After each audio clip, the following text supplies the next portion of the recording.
In 1695, a single pirate carried out what many historians consider the greatest robbery in history.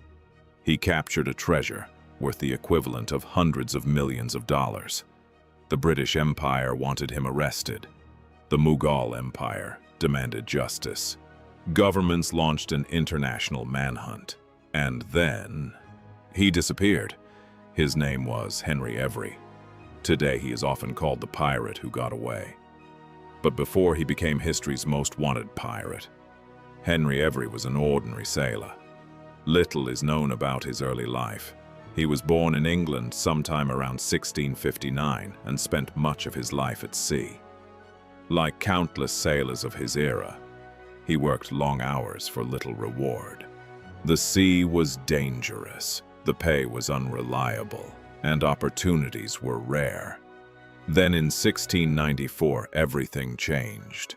Every was serving aboard a ship called the Charles II.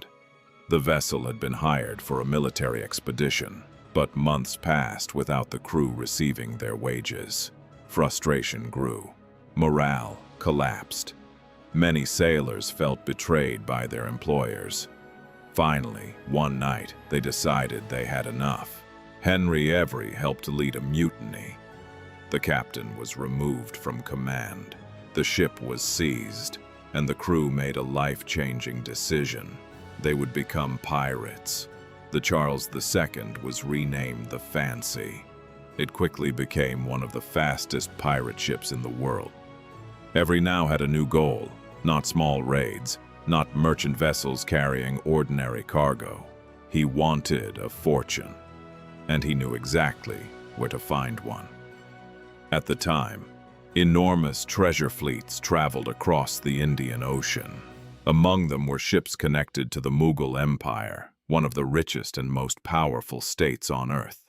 Their vessels carried gold, silver, jewels, silk, and luxury goods worth unimaginable sums. For pirates, they were floating treasure chests. In 1695, Every and his crew sailed into the Indian Ocean and joined several other pirate ships. Together, they waited. Eventually, their patience paid off. A Mughal convoy appeared. The pirates attacked. One vessel after another fell into their hands. But the greatest prize was still ahead. The largest ship in the convoy was called the Ganj-i-Sawai. It belonged to the Mughal emperor himself. The ship was enormous. It carried hundreds of passengers, powerful cannons, and a fortune in treasure. At first, it seemed impossible to capture. But during the battle, disaster struck the Mughal vessel. One of its cannons exploded. Confusion spread throughout the crew. The pirates seized their chance. After a fierce fight, the Ganj-i-Sawai surrendered. What happened next became legendary. The pirates discovered one of the greatest treasures ever taken at sea. Gold coins, silver, jewels, precious artifacts. No one knows the exact value. Modern estimates vary widely, but many historians believe it was one of the richest pirate hauls in history. Henry Every had achieved his dream. He was suddenly one of the wealthiest criminals on earth. But his success created a problem, a very large problem. The Mughal Empire was furious. The attack threatened international trade. English merchants feared retaliation. The East India Company feared losing access to Indian markets. Political leaders panicked. Pressure mounted on the English government. The result was extraordinary. For perhaps the first time in history, a global manhunt was launched. Wanted posters appeared across the world. Governments offered rewards, ports were warned. Captains were instructed to watch for Every and his crew. The authorities wanted one thing: capture Henry Every, dead or alive. Many of his fellow pirates were eventually caught. Some were imprisoned, others were executed. One by one, members of the crew disappeared from the story. Yet Henry Every remained free. He seemed to vanish completely. There were rumors everywhere. Some claimed he escaped to Madagascar.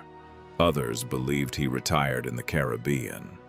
A few stories suggested he had created his own pirate kingdom. Many of these tales were almost certainly invented. The truth is far less clear. No one knows exactly what happened. One theory suggests that Avery successfully returned to England under a false identity. Another claims he lost his fortune through fraud and deception. Some historians believe he may have died in poverty. Others argue he escaped with enough wealth to live comfortably for the rest of his life. There is no final record, no confirmed grave, no reliable eyewitness account describing his last years. The most wanted pirate in the world simply disappeared. For more than 3 centuries, historians have searched for answers. Did Henry Avery become one of the few pirates to retire rich? Did he lose everything after the greatest robbery in history? Or did he vanish so completely that the truth will never be known? Whatever the answer, his story remains one of the greatest mysteries of the Golden Age of Piracy. The pirate who stole a fortune, outran an empire, and disappeared without a trace.